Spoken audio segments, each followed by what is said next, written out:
You know what this is? Oh, good. So you're not so new. Srimad Bhagavatam.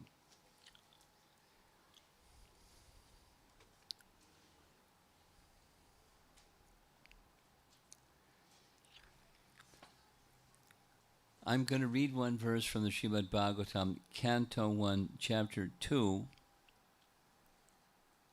following the verse that we discussed in Lansing. It's 1, 2, 7. But before I do that, so you can look it up if you have your little handheld device and you want to find the verse, 1, 2, 7.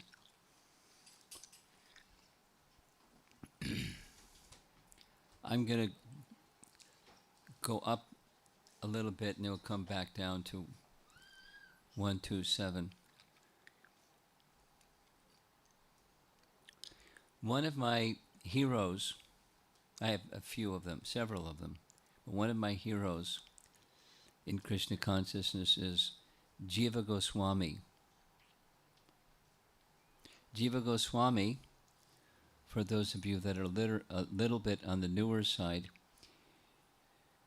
you probably know who is Lord Chaitanya, and if you know who is Lord Chaitanya, you probably know who are the six Goswamis. The six Goswamis are intimate associates of Chaitanya Mahaprabhu. And by Chaitanya Mahaprabhu's arrangement, they made their residence in the latter part of their lives in Vrindavan. Vrindavan is the land of Krishna, the place where Krishna performed his childhood pastimes.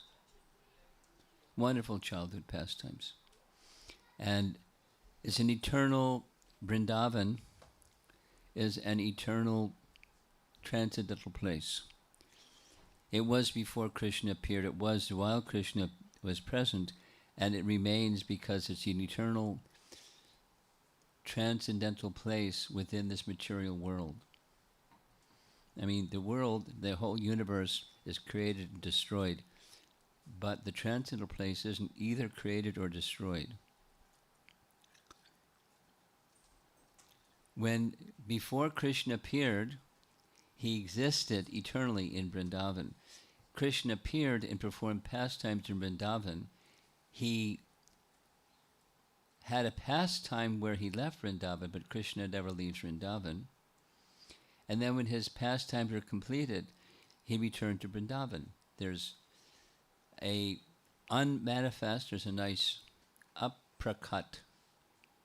Prakat means manifest. Prefix in front means not. Aprakat, not manifest. Eternally not visible to our eyes place. Where Krishna, not visible to our eyes, is engaging in eternal pastimes unless you're a very qualified person, and then you can experience them with spiritual vision, with spiritual senses, in a spiritual form, the eternal pastimes of Krishna in Vrindavan. It's a very nice place. It's a very nice place. Even if you're not so experienced, if you go to Vrindavan, you'll feel something. It's that kind of a place. You feel spiritualized. You won't know exactly what that is, but you'll feel something. It says even the dust, the particles of dust, Vrajraj, the particles of dust from Vrindavan, touching, one becomes spiritualized. And it's true. Anyone that's been to Vrindavan, just walk in Vrindavan. The soil is kind of sandy in many places. So just moving your feet through the sandy-like ground of Vrindavan, you feel something. I mean, even a dull person like me can feel something. It's a wonderful place. So, Jiva Goswami, along with 5 others of the 6 Goswamis, resided in Vrindavan. And they had a mission. Their mission was twofold, mainly to the teachings that Chaitanya Mahaprabhu had given, to put them in a written form. Second, the places where Krishna had performed his pastimes so many thousands of years ago, to restore those places so that the eye can see at least a place commemorating where such and this pastime, that pastime, the other pastime occurred. So that visitors to Vrindavan could go to those places and remember Krishna according to the pastime that he performed when there, because these pastimes are eternal pastimes. Whether we see them or we don't see them, they're eternally existing pastimes. The concept of an eternal pastime in itself is a mystery. Because pastimes generally, when you think of, like, to get here, we all came from someplace. And to get here, it took some time. And then when we're done, we're going to go someplace. So it takes time. Events, according to our experience, all take time. But there's events that don't take time. They're eternally existing and eternally being manifest. So the concept is itself a bit of a mystery. Anyway, Jiva Goswami is one of my heroes. And he, like the other associates, he wrote extensively the teachings of Lord Chaitanya. And as we were discussing in Lansing, the teachings of Lord Chaitanya are the teachings of Srimad Bhagavatam. The teachings of Srimad Bhagavatam are the teachings of Lord Chaitanya. They're identical. For example, even those that are a little bit newer, you probably know that Srila Prabhupada, whose Murti is on the altar here, Srila Prabhupada came to the English-speaking parts of the world on the order of his spiritual master to bring the teachings of Lord Chaitanya to the English-speaking parts of the world. And he brought with him Srimad Bhagavatam.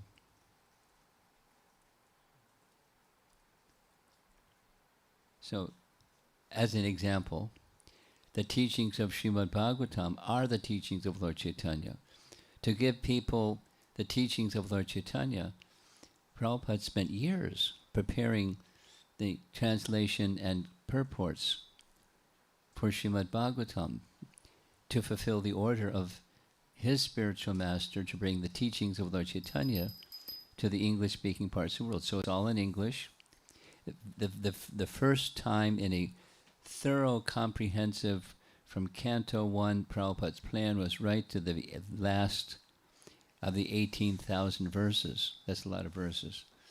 With translation, word for word synonyms, and transcendental commentary.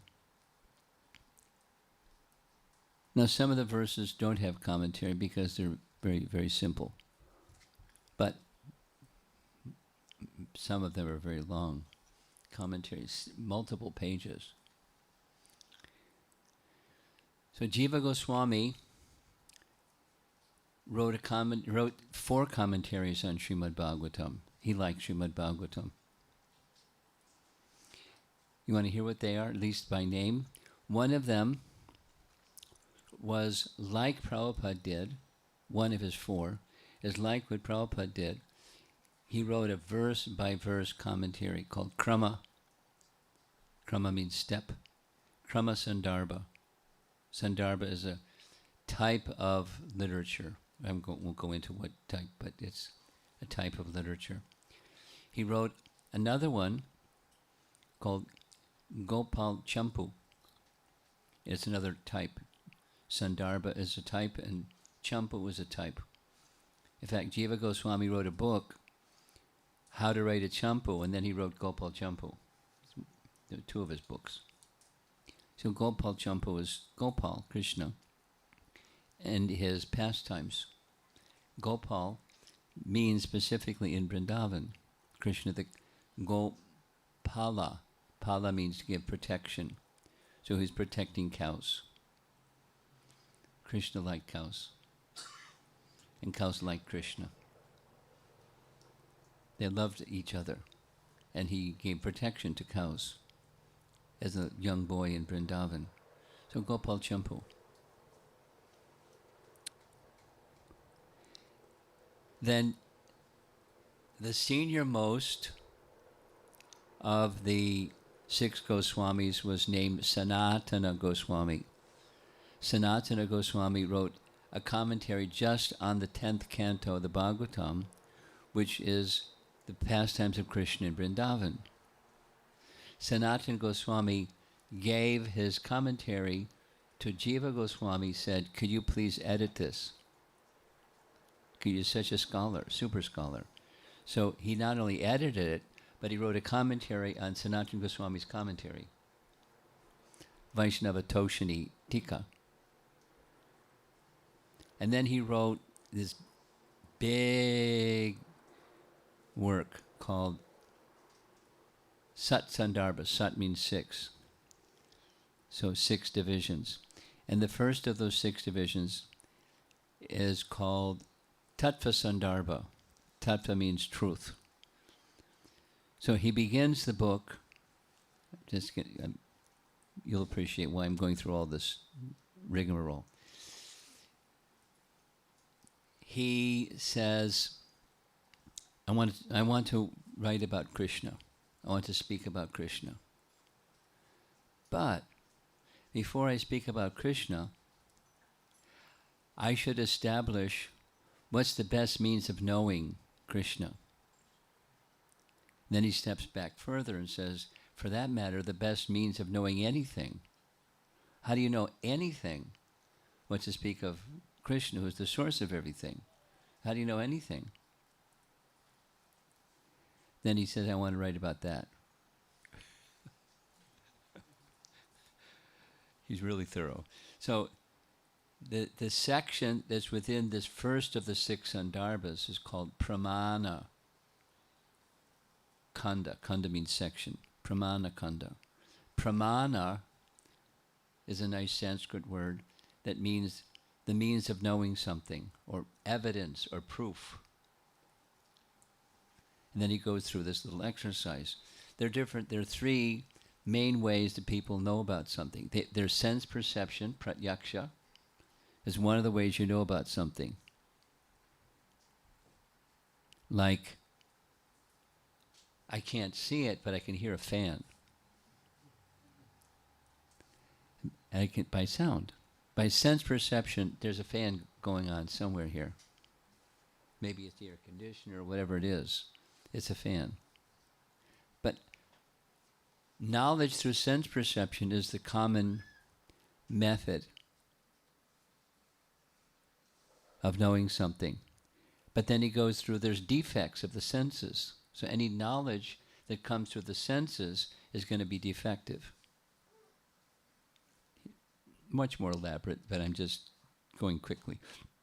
So then there's another means of knowing something besides senses, and that's reason and logic.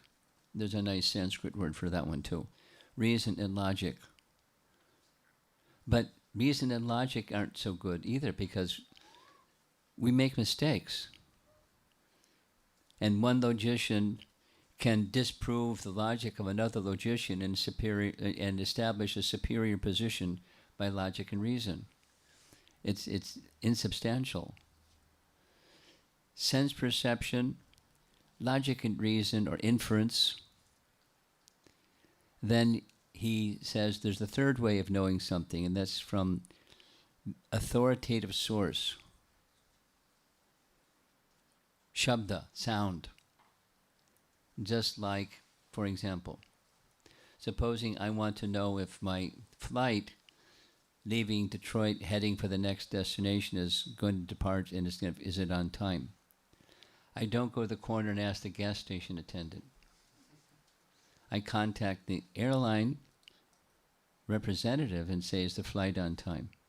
because they're the authoritative source. I may not meet them, but either on the phone or online or some method I can communicate and hear from an authoritative source. Is the flight on time?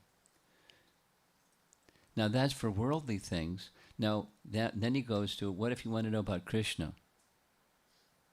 You can't know from Krishna from the gas station attendant or from the airline agent. But the way to know about Krishna is through sound. Shabda, pramana. Shabda means sound. But there are lots of people that make sound about Krishna that really don't know Krishna. So then he adds another adjective, aparusheya shabda praman. Aparusheya means beyond human, Purusha and Apurusha, beyond the fallibilities of a human being, that kind of source of Shabda, Apurusheya Shabda, Pramana.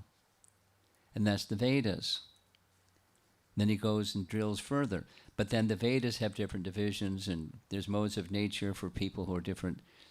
The Vedas are very accommodating. So the means of knowing Krishna is best through the Sattvika Pramana or Sattvika Puranas. And then he goes through the Sattvika Puranas. And then amongst the Sattvika Puranas, there's one that all the Puranas, including the Sattvika Puranas, look up to and say, this is the best. It's Srimad Bhagavatam. Because it's Amala Pramana. Amala, this one. Amala means without mala, without some mala, without some contamination of the modes of, no touch of the modes of nature. Because the modes of nature make everything mala, or mixed with the modes. Even Vedic texts, mixed. But one is amala, pramana. So it's a very interesting section. You can learn a lot about how to understand things. But even if you want to understand whatever you want to understand, the best source is the Srimad Bhagavatam.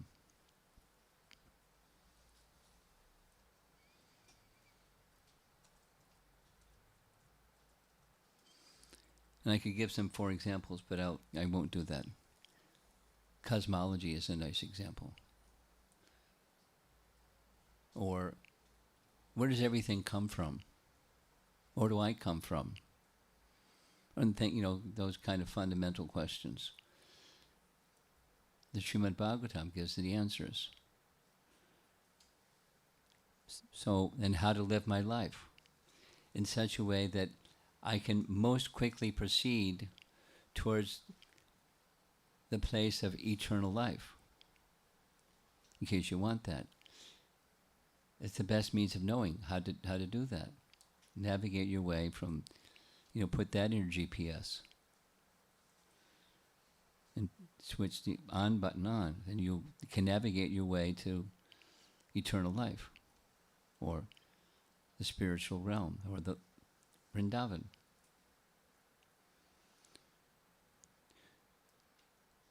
So, according to, what am I saying all this? Jiva Goswami, one of my heroes, explains the best means of knowing anything, what to speak of the best means of knowing the source of everything. Because how can you probably understand anything without understand that anything's source? It's in Bhagavad Gita too. Krishna says in Bhagavad Gita, it's really simple. Me, nobody knows. Why? Because I existed before they existed. So how can you know what existed before you existed? You can't know because it existed before you existed. You can guess.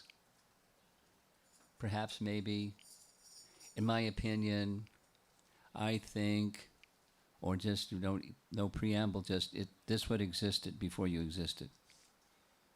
But you can't know. It's a bluff. But so how can you know? Krishna says, Here's how you can know: if that which existed before you existed discloses what existed before you existed, then you can know. Not by doing an experiment,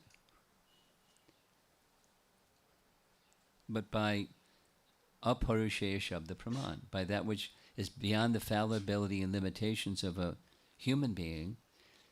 That source received an infallible sound vibration. That's what Bhagavad Gita is. That's what Srimad Bhagavatam is. The best means of knowing Krishna.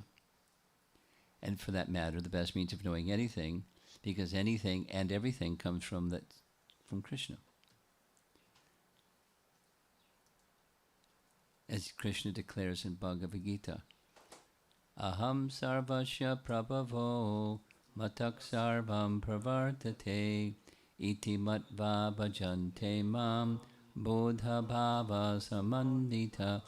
So Krishna says, sarvasya. Sarvasya means everything.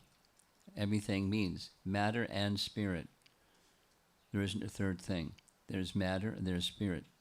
Living entities are spirit, Krishna is spirit, and the expansions of Krishna are spirit, and then there's matter. But everything that exists, aham sarvasya prabhava. Prabhava means he's the manifesting source. Everything. I'm the source of everything. Then he says it reverse. Everything comes from me. Matak sarvam pravartate. I'm the source of everything. Everything comes from me. Checkmate. Backwards and forwards. Forwards and backwards. Everything comes from Krishna. Iti matva. Thus knowing. Iti matva. Bhajante mam. What do you do when you know what is the source of everything?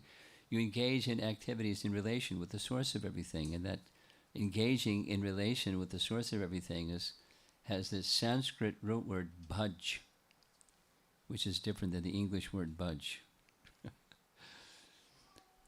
B-H-A-J means render service. With your senses, you serve that which is the source of everything. We use this body and our mind and whatever faculties we have in service to the Supreme Lord. The verse that we read in Lansing, that person, one of the names of that person who is the source of everything is Adhokshaja. Adhokshaja means he who's beyond the senses. Akshaja, to see, or to experience with the senses. And Adhokshaja, he who's beyond. So we use our senses to serve one who's beyond the senses. On what basis? On the basis of aparushaya shabda praman, on the basis of authoritative knowledge. And here's the good news. You don't just have to close your eyes and imagine something. You just hear, you make that connection, and then you can experience the connection. Like, for example, there's an electric socket over here. Now, supposing I don't know what electricity is. Well, if I could somehow stick my finger into those little holes, I can experience what electricity is. Oh, that's electricity. Similarly, we can experience Adhokshaja through the linking process of engaging the senses in the service of Adhokshaja. Oh, there's Adhokshaja. By direct experience, subjective experiment. And what's the experiment? You hear messages about Adhokshaja. That was the verse that we recited in Lansing. Over there is Lansing. We recited text 6. So we're going to go to the next verse, text 7, and see what happens after you do that, after you hear the messages about Adhokshaja. And something happens. you experience at Hokusha, but there's a slow motion description of what happens. Now, we're going to be reciting 1.2.7. 3 verses before that is 1.2.4. And I'd like to say that verse. Those of you that know the verse, you can say it responsively. But it's recommended by the speaker of these verses that one should offer respects to the personality of Godhead.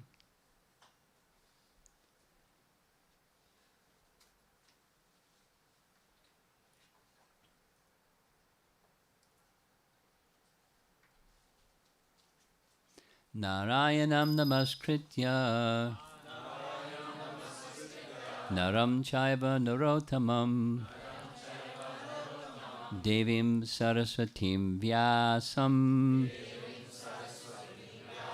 tato jayam udirayet. So the speaker of the Bhagavatam is Sutta, and he says, before speaking this Bhagavatam, which is the very means of conquest, 4 things. One should first offer respectful obeisances unto Narayana, the Supreme Lord, 1. Unto Narayan Rishi, the supremmost human being, 2.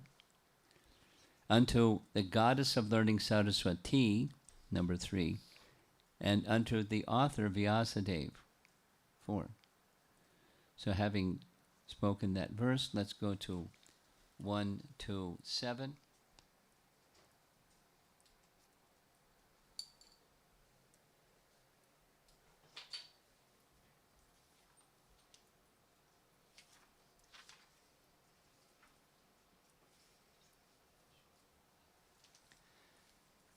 Om Namo Bhagavate Vasudevaya. Om Namo Bhagavate Vasudevaya. Om Namo Bhagavate Vasudevaya. Vasudeve Bhagavati. Bhakti Yoga Prayojitaha. Janiyati Ashuvairagyam Jnanam cha yad ahaitukam.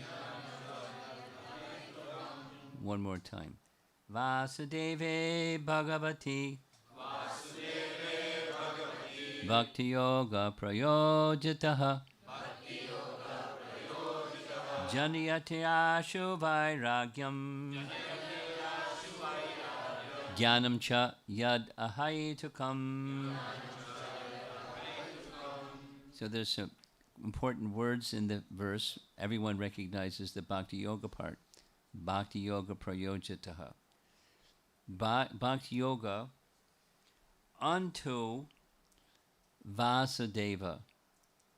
Vasudeva is one of the names by which Krishna is addressed because his father's name was Vasudeva, and the son is called Vasudeva. The short A becomes a long A for the son. Vasudeva and Devaki were mother and father. Vasudeva is the name of Krishna. Vasudeve Bhagavati. Bhagavati means unto the personality of Godhead Bhagavan. Vasudeve Bhagavati. Bhakti Yoga, you know, Bhakti Yoga. Prayojitaha. Prayojitaha means by the application of devotional service, Bhakti Yoga, unto Vasudeva Krishna. That's the method. And then there's an outcome, a reasonable, predictable outcome. Janiyata Ashu Vairagyam. Janiyata Ashu. Ashu means very quickly. Janiyata Ashu vairagyam. What is produced is vairagya. Vairagya means detachment, and cha means and. Jnanam, knowledge and detachment, both arise or awaken or manifest. Ahaitukam. The Sanskrit word hetu means cause, like cause and effect. But there's some things that are spiritual and there's no cause. There's no material cause. It's an effect, but there's no material cause that brings about the effect. That's called ahetu. Hetu, the effect of some cause. And that which comes without cause, that's knowledge and detachment from that arise from bhakti. So if you want knowledge, do bhakti. If you want detachment, do bhakti. Do bhakti. Now, going back to the previous verse, the Lansing, Michigan verse, there was a question in chapter 1. This is chapter 2. There was a question in chapter 1 in which the sages assembled together wanted to ask the speaker 6 questions. And the first of their 6 questions is, the Vedas, this aparusheya shabda, this knowledge, shabda, sound that's produced from an infallible, beyond human fallibility source, that's the Vedas, is really vast. Vast, vast, vast, vast, vast. Could you please kindly summarize the essence of that vast body of literature called the Vedas, please? And then how to apply that practically in our lives. We're sages, but you're the sage amongst the sages, and we want to hear this from you, please. So, this is a response to that question. Engaging in devotional service, the phrase in the previous verse is paradharma, supreme occupation of a living being, is this devotional service unto Vasudeva, Krishna, Vasudeva Bhagavati, Bhakti Yoga Prayojata, Janiyati Ashra. Very quickly, by that paradharma, by that devotional service to Krishna, 2 things. Do the one thing, and 2 things are the causeless. It's not a cause and effect. It looks like cause and effect, but it's not material cause, material effect, because there's nothing material that can cause something spiritual. And the outcome of the spiritual can't be caused by something material.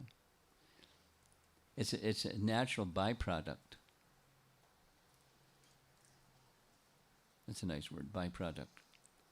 A concomitant, just like wherever you have, for example, wherever you have fire, if you have fire, there's 2 things that are going to be there simultaneously, light and heat. You don't have to bring some light over here and some heat over there and add it to the fire. Now you got some fire with heat and light. Fire has heat and light. Bhakti Yoga has knowledge and detachment built within it. It's just part of the entity, Bhakti Yoga. Causelessly it arises. So if you or any one of us engage in Bhakti Yoga unto Krishna, that comes about by this process of hearing about Krishna or hearing about Adhoksaja through spiritual sound vibration. If we do those things, then knowledge of Krishna awakens, and not only knowledge of Krishna, but knowledge of all things, because Krishna is the source of all things. And then detachment. Detachment from what? Largely detachment from the illusory conception of things. And then the attachment that comes from the illusory conception of things and interacting with things that are not even real, they're just a shadow or a reflection.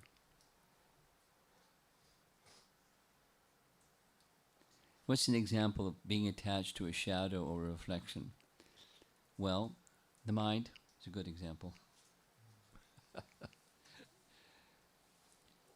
The mind is likened to a mirror. And in a mirror, you can see the reflection of an object. Okay. Here's a mirror, and here's an apple. And in the mirror, you see the reflection of an apple. It looks just like an apple. But there's no substance there. You can't eat or get nourishment from the reflection of the apple in the mirror. There's no substance. In fact, you just turn the mirror slightly and the apple just went away. Because it's just a reflection. There's no substance in the reflection. This place is a reflection of material existence, a reflection of spiritual reality. And we're accepting the reflection to be reality, and spiritual to be imagination or something that you read about in a book, but it's not really substantial. The real substantial is like, that's substantial.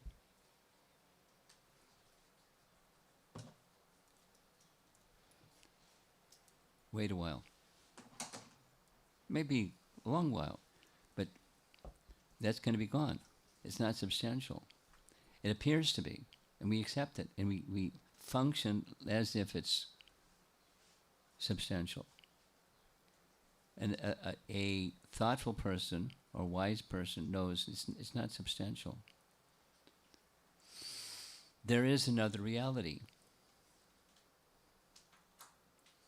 Once upon a time was a little boy, like this young boy here. How old are you? 8? I remember being 8 years old. I'm a little older than that now. But from the time I was little, I had some attraction. I was probably for some previous life. But I had some attraction, some fundamental conception that there's a higher reality besides, stuff, and the way people live in relation to stuff. There's a higher. I mean, there's stuff and people live, and there's all that goes on. But there's another reality. 3 things. There's a higher reality. I know that I don't know, and I want to know. 3 things. So I asked Mom and Dad, 8 years old. I was brought up in a Christian family, so like a good Christian boy, I went to Sunday school. And I heard in Sunday school about the kingdom of heaven. So I went and asked Mom and Dad, what's it like there? What do people do? What's the travel advertisement? When you go there, I'm supposed to want to go there. What's it like there? No answer. So I asked the priest. No answer. And I got too busy being successful, according to the standards of what being successful looks like. You do well in school, you make friends, you do well in sports, you check all the boxes, and now you're successful. So I got busy being successful, trying to be successful. And then the little light went on, without all the detail of what prompted the little light to go on. But I started asking those questions again. And it became more clear what I was looking for. The higher reality. A reality beyond this so-called reality. It exists, too. I don't know what it is. It's important to know that you don't know. And the third is I want to know. It's a good starting point. There was some faith. There is a higher reality. There was some honesty, self-honesty. I don't know. And some inquisitiveness. 3 things I want to know. So I started looking around.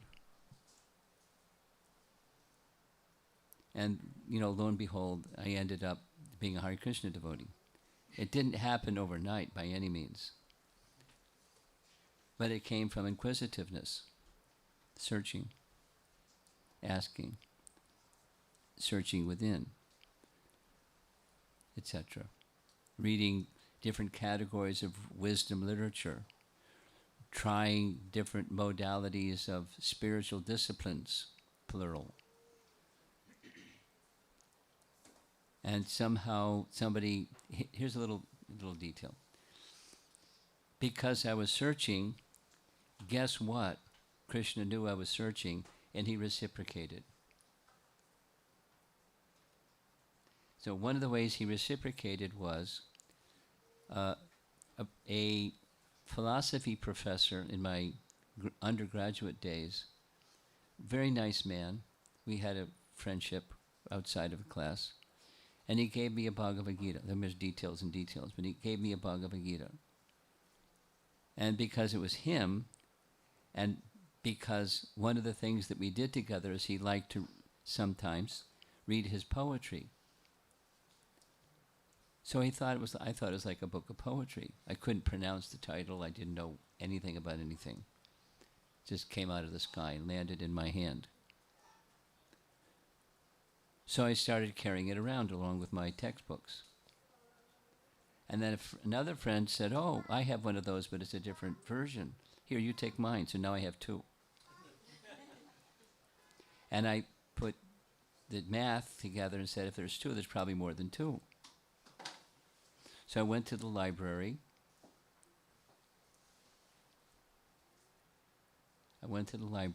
And sure enough, there were 5 additional versions. So I checked out all 5. I read all 7. And I came to 2 conclusions. It's not a book of poetry. And I don't understand it. Honest, he didn't understand it. And then some time passed, and somebody gave me version number 8. And that's the one that I live by now. And when I just started reading version number 8, it was really easy to understand. I was puzzled. Why is this so easy to understand and the other 7 I couldn't understand? But I kept reading it because I liked it. Because my light's on saying, I want to know. And it gave answers. They were very clear and easy to understand. So as I kept reading, then I slowly started to understand why I could understand. Chapter 4 in Bhagavad Gita, Krishna says the way knowledge is to be received is by descending disciplic succession. Then it's easy to understand.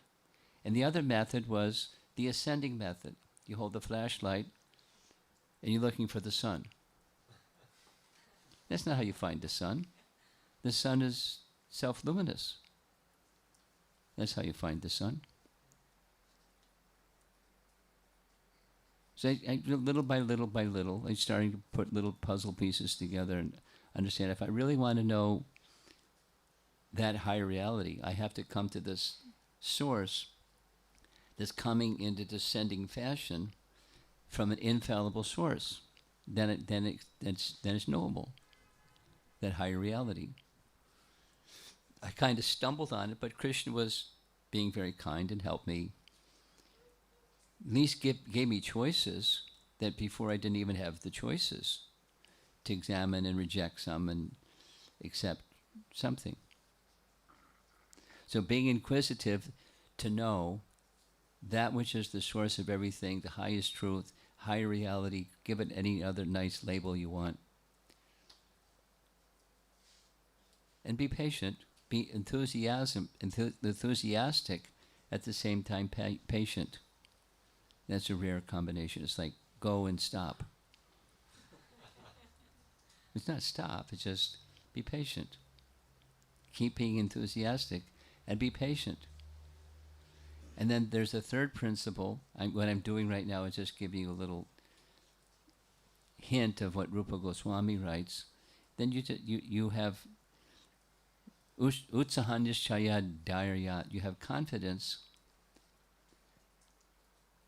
And based on that confidence or trust or conviction that this is a good source to get that high reality, you stay with it. So you can continue to be enthusiastic and patient at the same time because of confidence in the source and the teachings coming from the source. Even you may not understand it all, that's okay. Give it a while, and enthusiasm and patience with conviction or confidence.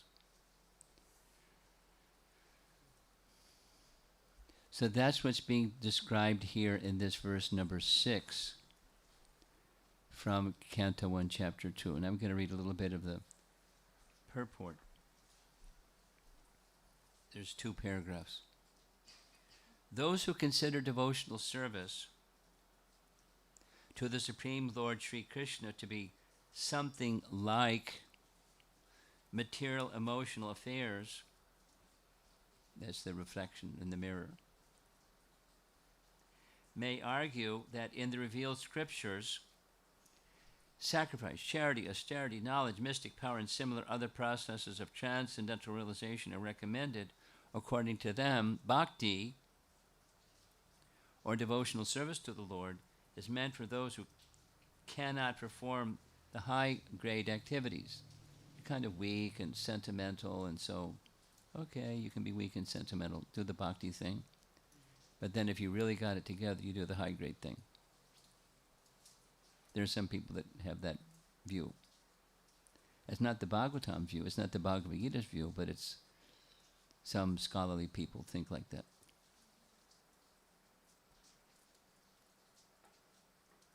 Generally, it is said that the bhakti cult is meant for Shudras, Vaishyas, and less intelligent women class. But that is not the actual fact. The bhakti cult is the topmost of all transcendental activities. Last verse of chapter 6 Bhagavad Gita, and the whole middle 6 chapters of Bhagavad Gita says the same thing. It's the topmost. Uttama. Topmost. And therefore it is simultaneously sublime and easy. It is sublime for the pure devotees who are serious about getting in contact with the Supreme Lord. That's this higher reality. Serious about getting in contact with higher reality, with the Supreme Lord. And it is easy for the neophytes who are just on the threshold of the house of bhakti. If you're just a beginner, that's just fine. It's easy. And it leads to the topmost. To achieve the contact of the Supreme Personality of Godhead, Sri Krishna, is a great science. And it is open for all living beings, including Shudras, Vaishyas, women, and even those lower than the low-born Shudras. So what to speak of the high-class men, like the qualified Brahmanas and great self-realized kings. The other high-grade activities designated as sacrifice, charity, austerity are all corollary factors following the pure and scientific bhakti cult. So, that's paragraph number 1. And I don't think I'm going to read number 2. I encourage you to read number 2. But those corollary, in the language of the Bhagavatam, it's tadangam. Angam means like a limb. It's corollary. They're extensions of, but it's not the essence. Because the question asked of the sages, what's the essence of all the Vedas? And the essence of all the Vedas is bhakti. And the bhakti unto whom? Unto Vasudeva, Krishna. And by that, causelessly, ahaitukam, knowledge and detachment arise. So one of the obstacles, categorically, one of the obstacles to bhakti is attachment to the temporary. It's not the temporary is the problem, it's attachment. What's detachment? What's attachment? Attachment is I want to enjoy.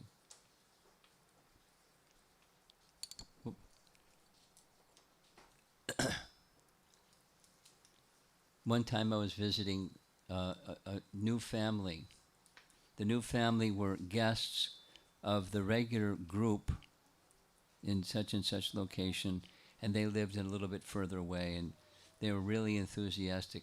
Could you come to our home and we could have a nice gathering? Sure. It's going to be 30 families have agreed to come. I said, here's reality. Half of them, of the 30 that said they'll come, will come. And those half that come, they'll come in time for prasadam. Oh, no, they said they come, they said they come. And sure enough, that's what happened. Those that came on time were the regulars. So the host family said, can you give like a really introductory 101 class, like, that anybody that's super new, they can follow and understand it? I said, sure. And I know how to do it. I'll just give a class for the kids. So I had all the kids of the regular families sit right up front, and I was doing like I was just doing with you, like prodding, and getting you to say something. So I said, okay, I'm going to ask a question, and wait till I finish the question before you answer and raise your hand. Okay? Before I even started, they're raising their hand. Competitive little smart kids. Okay, so put your hand down. I'm a living entity, and I entered into this material world thinking, I want to enjoy. And so I went through the little exercise of trying to be the enjoyer, and it didn't work. So I thought, I'm just not doing smart enough. I just have to adjust how I'm doing it, and I tried to do it smarter, and this problem, that problem, and I went through a whole lifetime of doing that, took birth again, did it again, the next birth, did it again, next birth, did it again. After enough of those births, I thought, gosh, I think I made a mistake. So now here's the question. Why isn't it just simple enough to do a U-turn and go back to where you came from? Just do a U-turn, go back. Like, we're coming to go follow the GPS, calling a Lafayette Avenue or whatever it is. And there was a roadblock. The GPS didn't tell us about the roadblock. So we had to go back, and then the GPS told, okay, now.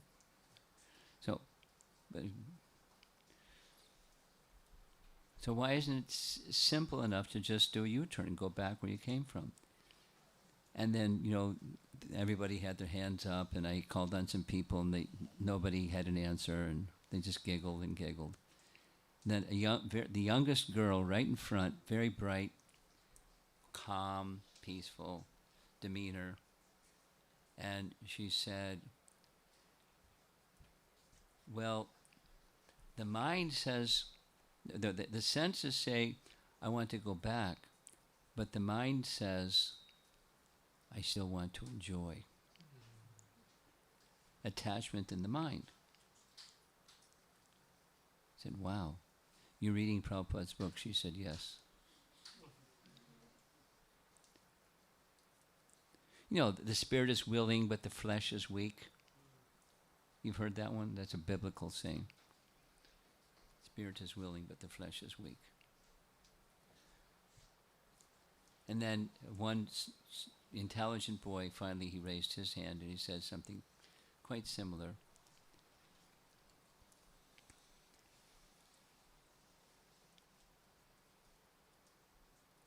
I forget exactly what he said, but something to the effect that, the tendency to want to be the enjoyer of this place is still very strong. And so it's not just a matter of doing a U-turn, because I start to do a U-turn and back to trying to be the enjoyer. It's a very similar answer. So it takes time to progress in the bhakti path because of attachment. And according to Krishna's teachings in Bhagavad Gita, what is called renunciation or detachment is the same as yoga or linking with the Supreme. We'll see it the other way. Linking with the Supreme results in detachment from the temporary. Or say it a different way. When you turn the light on, darkness is dispelled. When you turn the light on, darkness is dispelled. So what's the difficulty in detachment if you turn the light on? If you make the connection, the bhakti yoga with Vasudeva connection, then causelessly there's detachment. Detachment from what? Detachment not from stuff, but the sense of wanting to be the enjoyer of stuff. You don't have to trash stuff. I mean, you can trash stuff. That's artificial. According to the teachings of Rupa Goswami,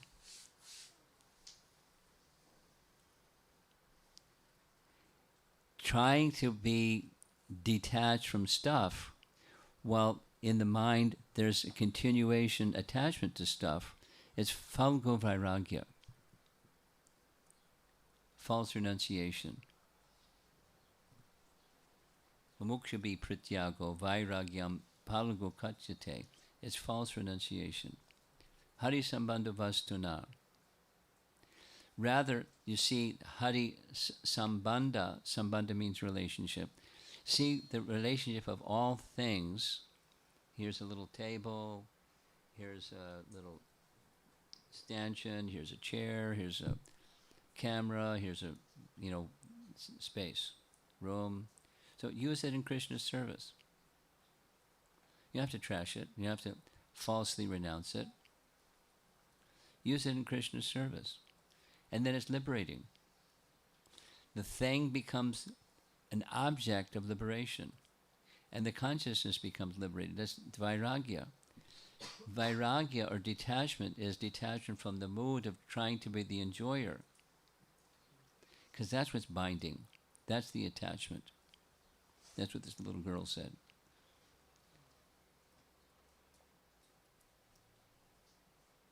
I still want to be the enjoyer.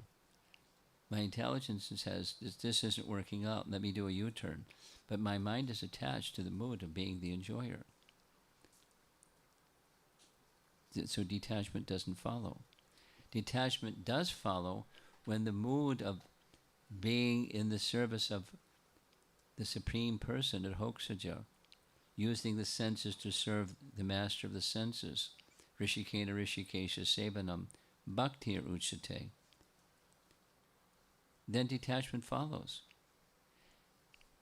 I'll say it again. It's not that you have to trash stuff. Not you have to become a sannyasi or a monk.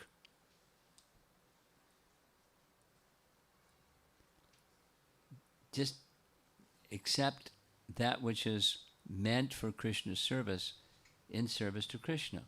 And that which isn't in service to Krishna, you smile and say, no, thank you.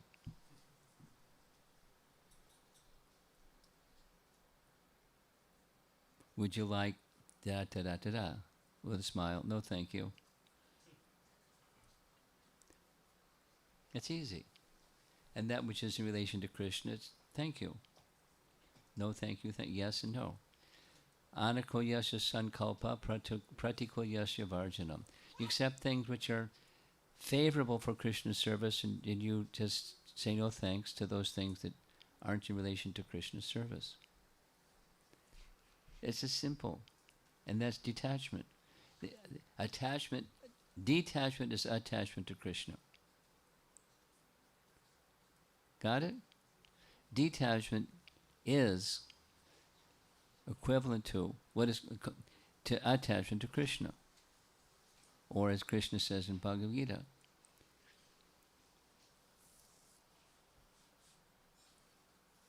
that which is called renunciation is the same as yoga or linking with the Supreme. Get linked with the Supreme. And that's detachment. And knowledge at the same time. That's this verse. Knowledge of what's what. Supposing you don't have attachment to the Supreme, you're not going to know what's what. That which is insubstantial except as substantial. And that which is substantial you accept as myth or fiction or hallucination or la la land. This is la la land, and that's reality. And it's hard to convince people that are immersed in la la land. Not easy. And even theoretically they can say yes. Give them about 15 seconds and they're back in la la land. Because of, strong habits.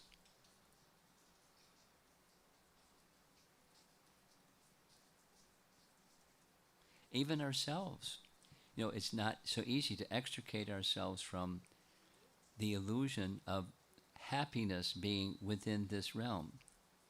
The senses, yehi samsparsha ja bhoga, samsparsha ja. Ja means taking birth. Samsparsha ja bhoga. Bhoga, or happiness, coming from contacting the senses with sense objects. The expectation that that's what's going to produce happiness has the exact opposite result. Dukkha. Distress. Dukkha yonaya. Yoni means a womb, a place of birth. Dukkha, the source of dukkha, is the womb of expecting happiness to come from the senses contacting sense objects. Yummy. And then comes the punch in the nose. Dukkha yonaya evate. So there. And it's always. Even it may seem to be, how fortunate. Wait a while.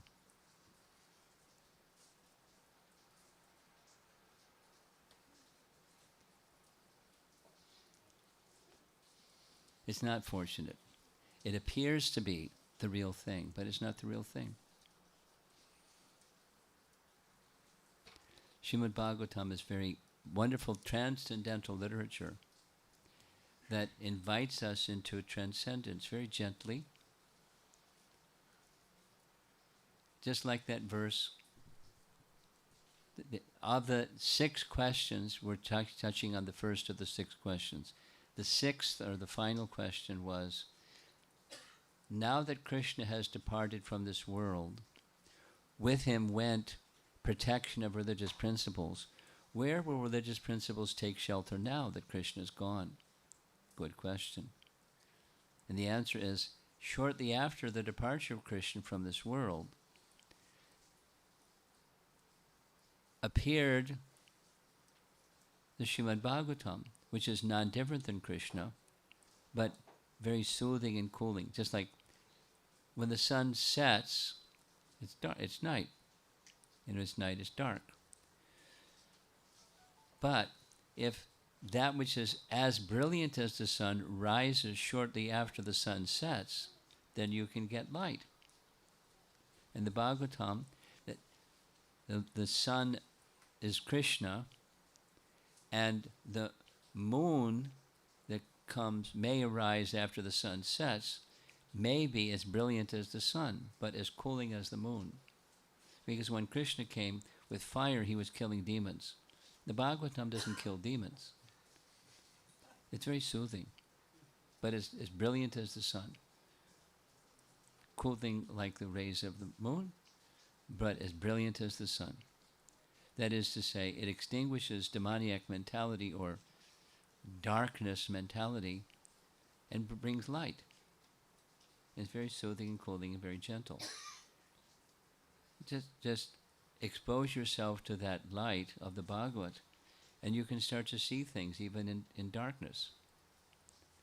It's that kind of transcendental literature. And it's true. I mean, it's poetic, but it's not just cute poetry, it's a fact. I'm going to read something that I read to the other group. It's very nice, and we're going to end with this. Srimad Bhagavatam, Canto 11, Chapter 3, Verse 24. Purport, Srila Prabhupada's purport. I'll read it twice.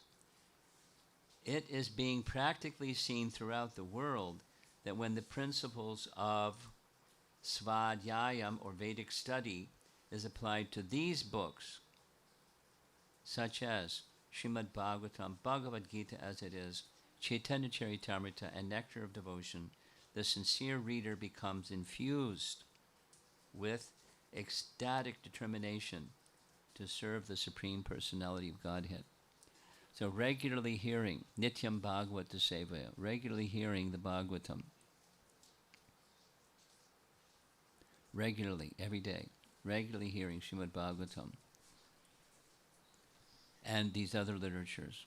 Those who are accustomed to that as their a habit in life, like brushing your teeth or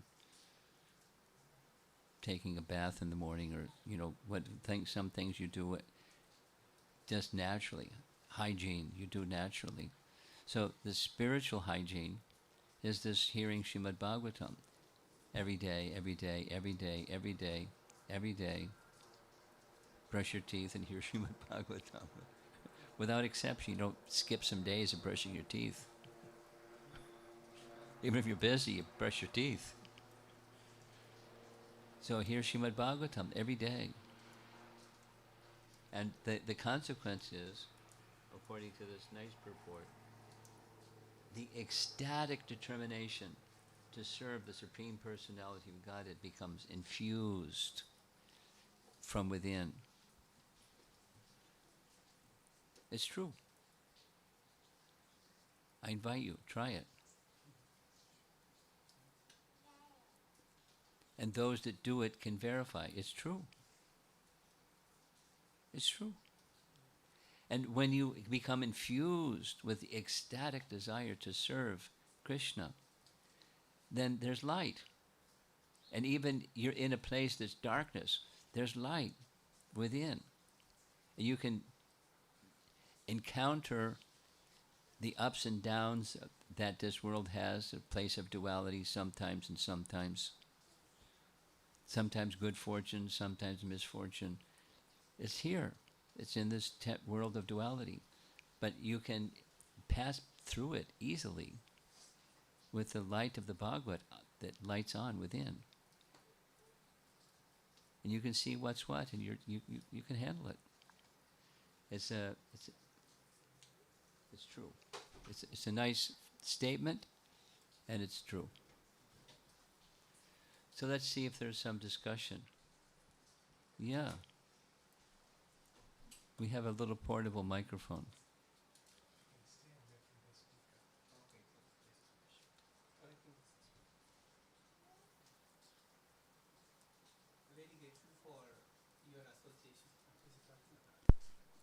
Just keep going.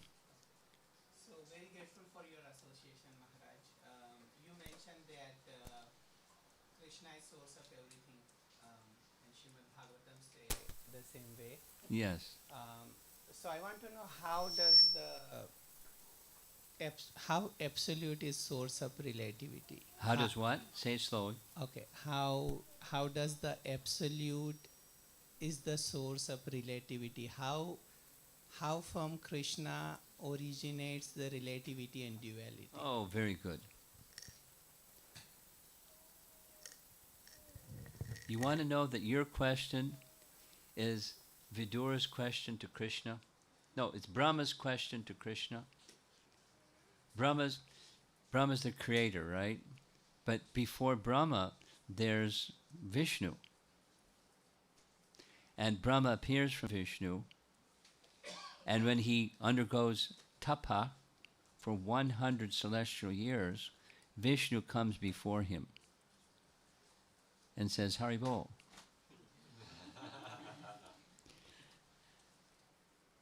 In the Vaikuntha atmosphere with all the spiritual potencies, the numbers and the whole shebang is described.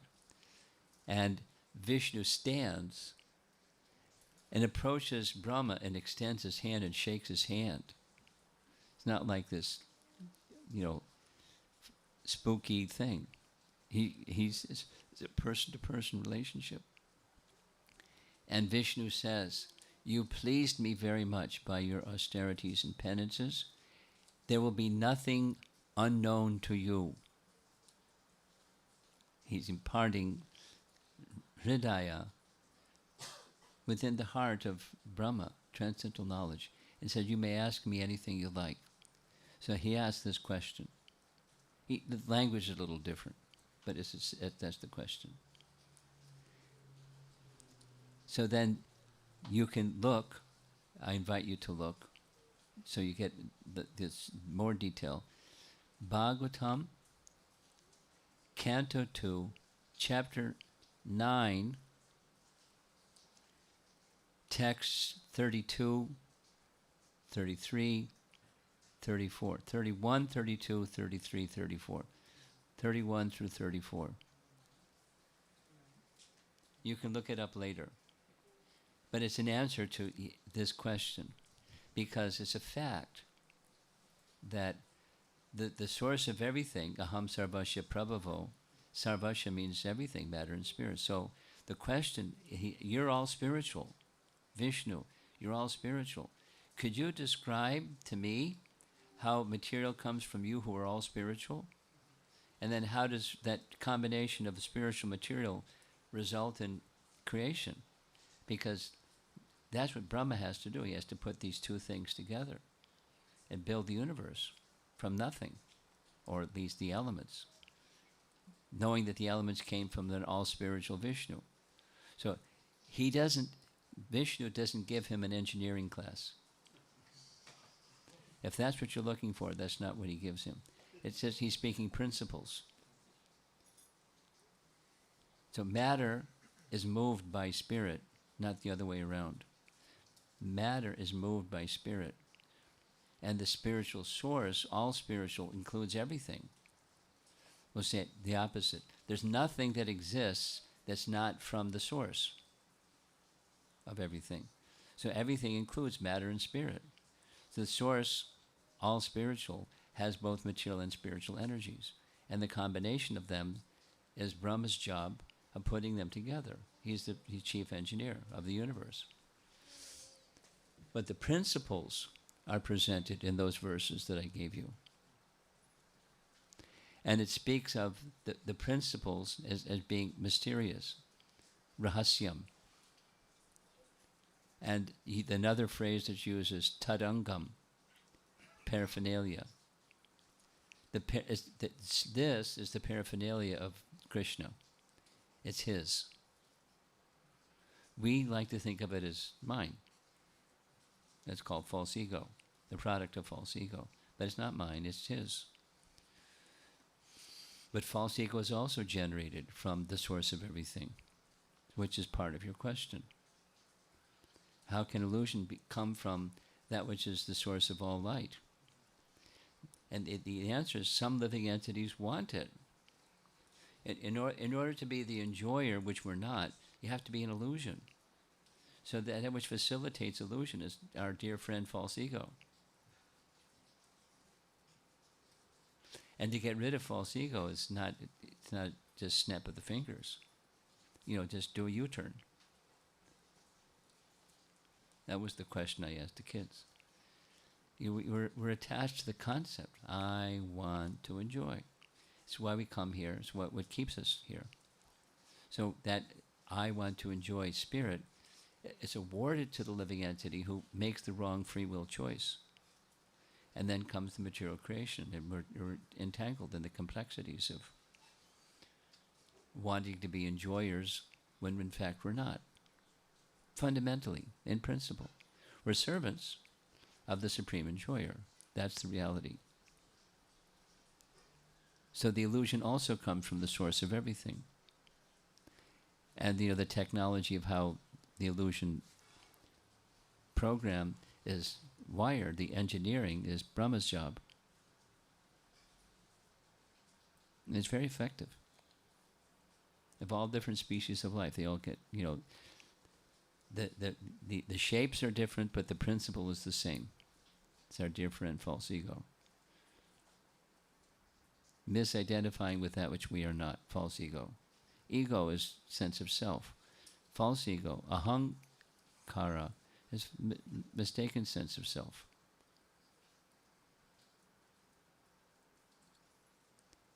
Why?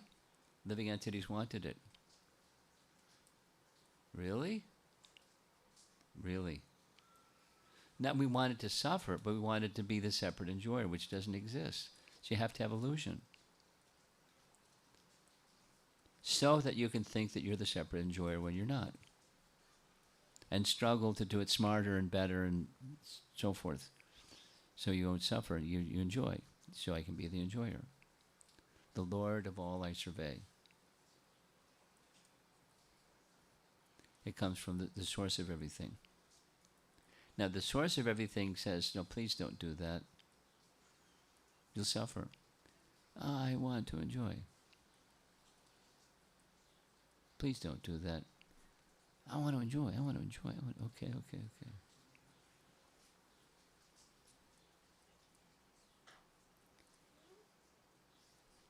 So the principles involved, not the engineering involved, but the principles are in those verses from Canto 2, Chapter 9.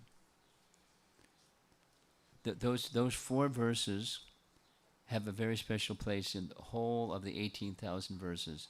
They're called Chatur Shloki, the 4 essential verses that upon which the whole of the Bhagavatam is built. It's the foundation. Fundamental, foundational verses of the entire Bhagavatam. So have a nice time trying to sort your way through those. But you asked the question. Now, you behind you? Hare Krishna. Hare Krishna. Yeah. Maharaj, thank you again for coming to Grand Rapids. We so much appreciate your association. This has been such an enlivening class. I especially appreciated the point that you were making about sticking the finger in the socket, in the electrical socket, and finding out what electricity really is. Yeah. I happen to be an electrician, so Oh. I especially enjoy any electrical references when it comes to Krishna consciousness. Okay. So my question that I have been struggling with lately has been,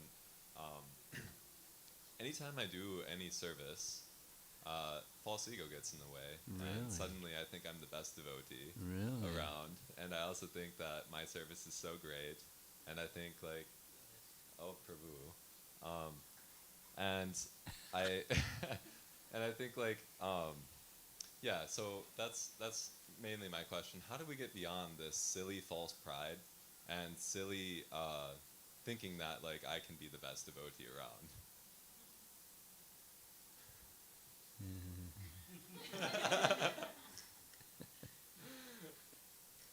Bhakti, there's a nice verse, amongst many nice verses.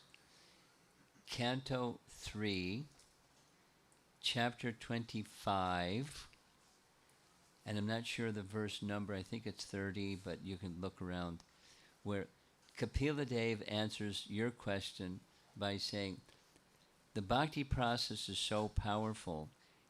Bhakti has the power to dissolve the material mind and false ego. Bhakti has the power to dissolve.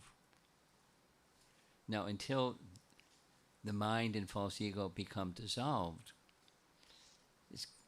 it's controlling our emotions and our ego, our sense of who we are. We're under the grip. You can be a nice Prabhu, but you're under the grip. And so the tendency, that's how to overcome the tendency, through pure bhakti. And pure bhakti isn't easily achieved. But it's achievable, but you have to stay with it. And the method of going beyond the covering type is, the primary means is chanting of the holy name without offense. That's a small adjective, without offense. But then you cultivate it. And you cultivate it, and you cultivate it, and you abhyasa yoga yoktena chetas nanagamino. You become accomplished. It's something you practice a lot. under right guidance and, very carefully and sincerely. It's meant to be done. It's doable. Practice bhakti yoga properly. Chant the holy name properly.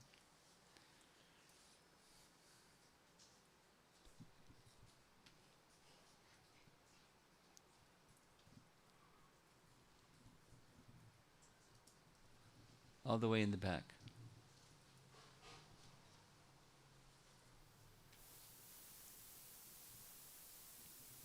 Hare Krishna Maharaj. So I was wondering, in verse 1.2.4, Narayanam Namaskritam. Namaskritam, yeah. So it references like we should offer obeisances to Narayan Rishi specifically. So I was wondering what's the significance of Narayan Rishi? Like we don't hear much about him in general, so like why him there? Yeah, we don't hear too much about him. And because I'm taking a yatra, a group of devotees, to go to Badrinath, which is the place of residence of Narayan Rishi. So I'm having the good fortune of learning more about Narayan Rishi than I knew yesterday. And Narayan Rishi is a partial incarnation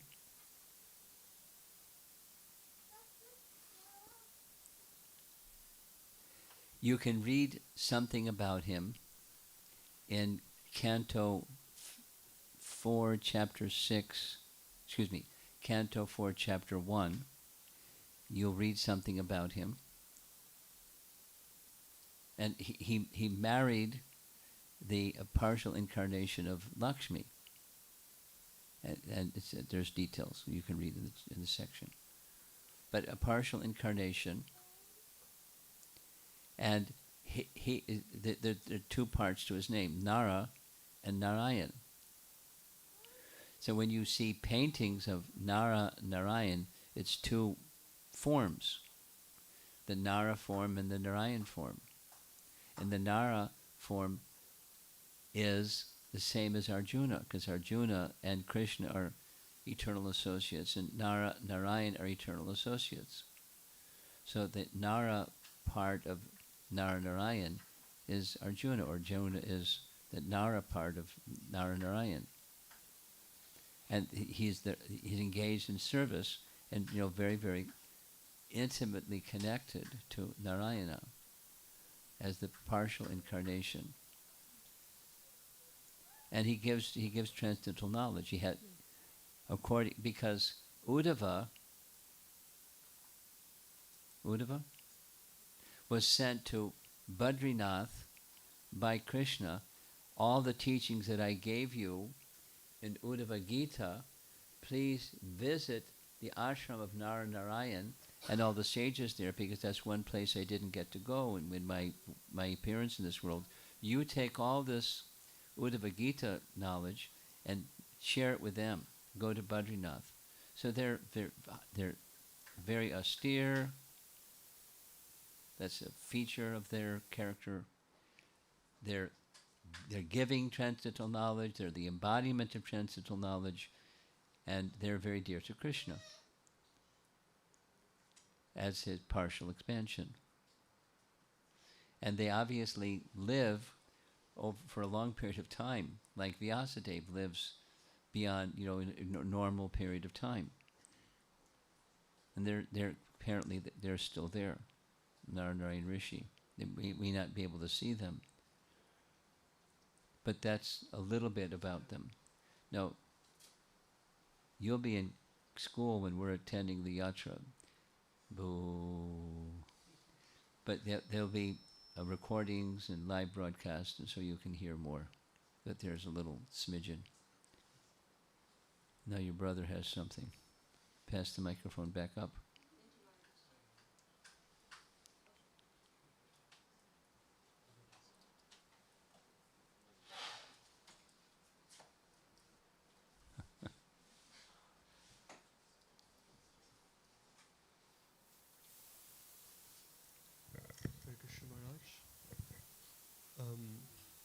I was wondering, because in response, I think, to this question, you were talking, you said there's no such thing as an independent enjoyer, someone independent of Krishna. And I was having a conversation with somebody who doesn't really know much about Krishna consciousness, and this topic came up in terms of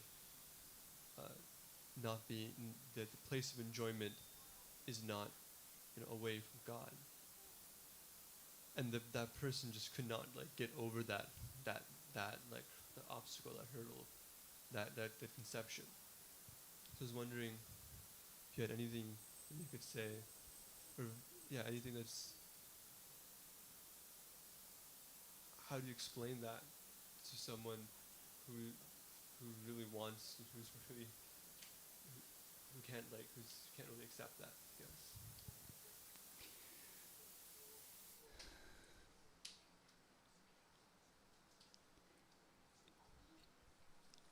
How to respond to somebody that can't get it, a lot depends upon the person. And sometimes you just have to shrug your shoulders and say they choose to not get it, and that's it. But you can attempt, and you go. One of the options is you go to what is real happiness.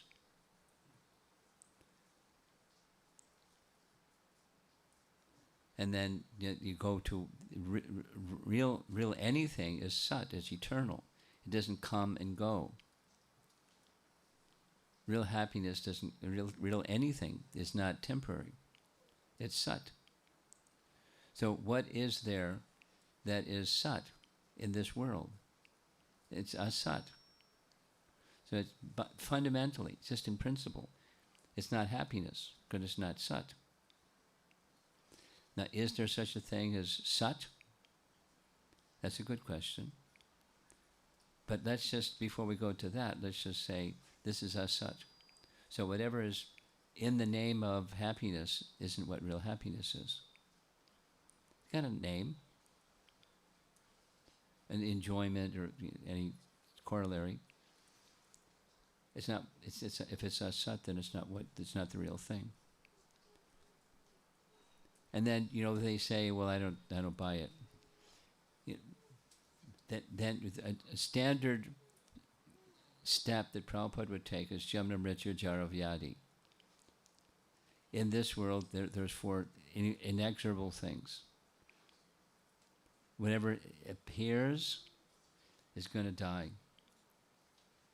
The bodies will die, and happiness, whatever comes, it's got those cycles.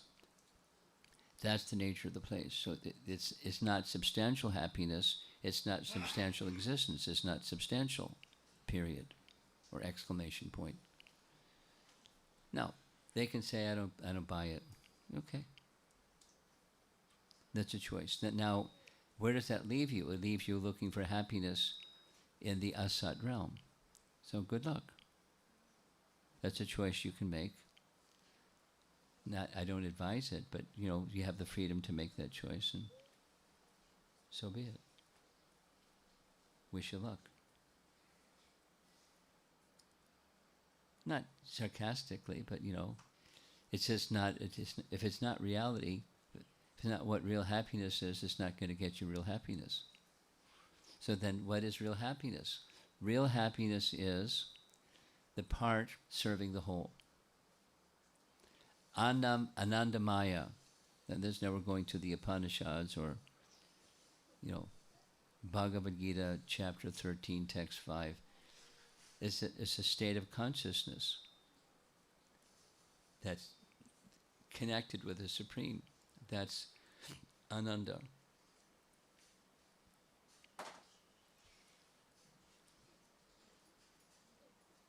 It's Vedanta Sutra. No, he can argue with Vedanta Sutra, that's okay.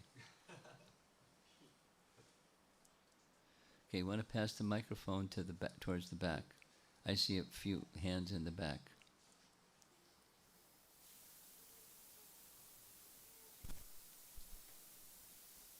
Last two questions, you two in the back, and then we're going to move Hare on. Krishna Maharaj, thanks for coming here and sharing your knowledge.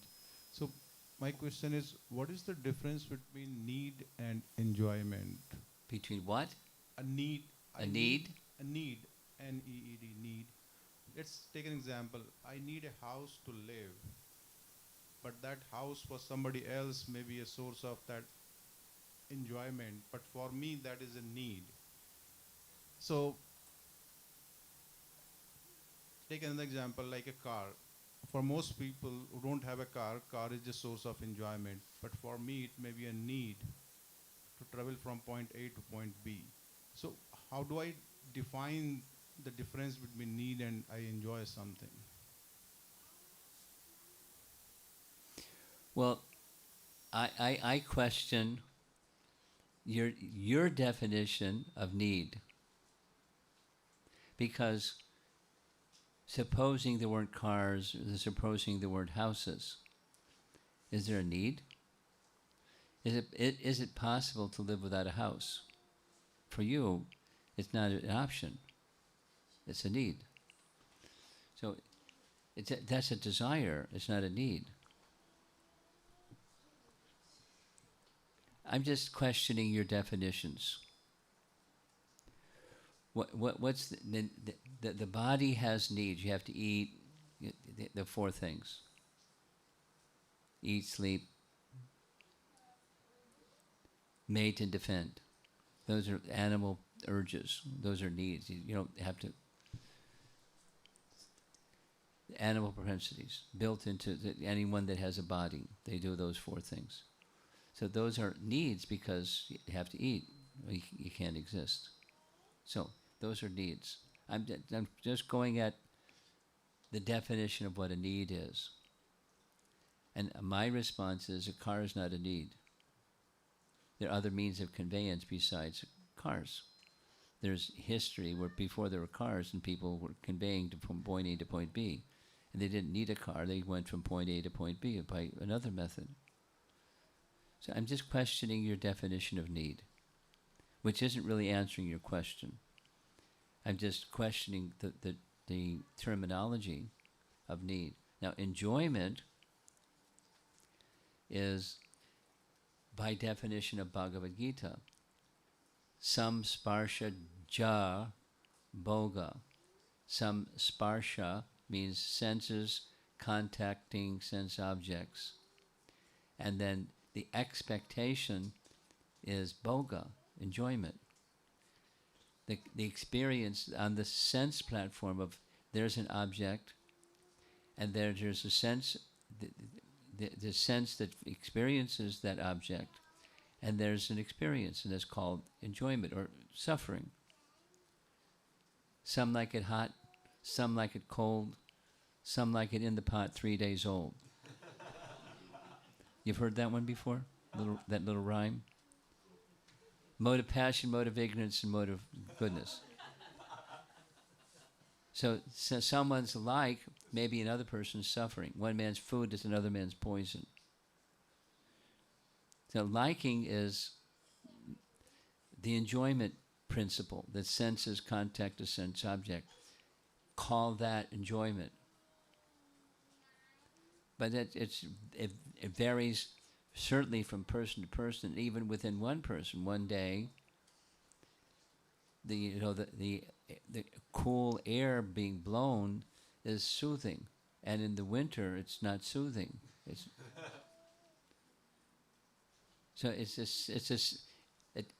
The material definition of enjoyment is samsparsha bhoga, the expectation of happiness through meeting sense objects. That's material definition of enjoyment. But then there's this.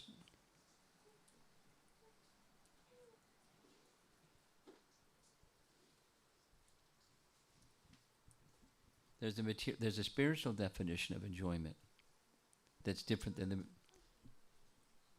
Where's that noise?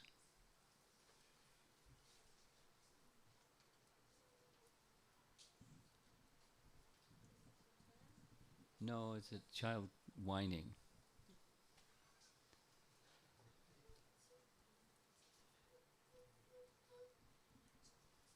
Oh, there it is. Okay. There was an announcement at the beginning. Okay. So enjoyment is there's spiritual enjoyment, and it's not senses meeting sense objects, and the perception is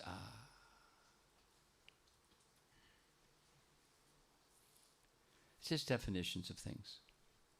The real transcendental enjoyment is Krishna's happiness. Anandamayo Vyasat.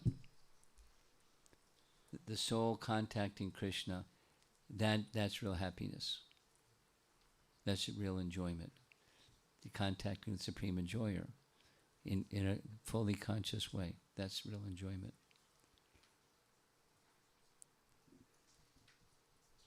You get the last question.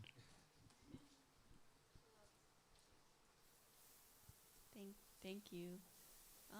I was wondering if you could share with us what are some of the things that helped you the most in your lifetime on your spiritual journey, come closer to Krishna, come closer to truth?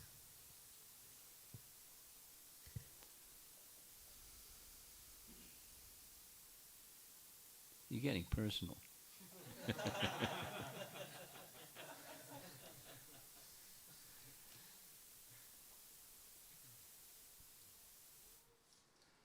Honestly, I would say a few things. Srimad Bhagavatam is one of those few things. I hold Bhagavatam very dear. I know that it's a source of clarity and purity and strength and ballast when the sea gets rough. There's ballast in the ship. It can stay, steady. Because the Bhagavatam is now inside.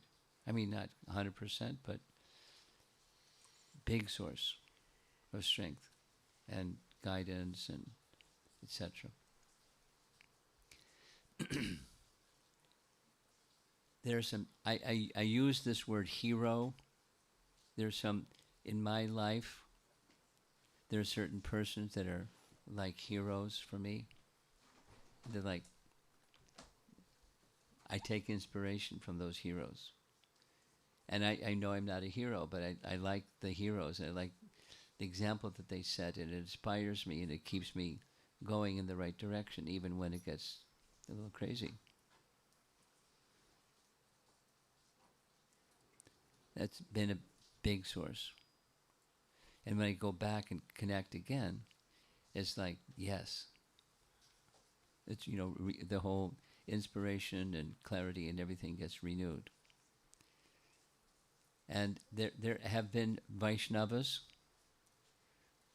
close Vaishnavas, some seniors, some peers, that have been very helpful, or like a resource that has kept me on track and, inspired and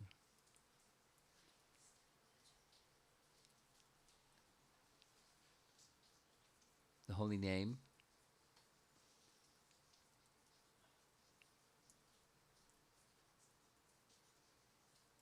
That's a good list. There's 4 things. But I put at the front is the Srimad Bhagavatam, and it has a special place for me, has a special place in my life.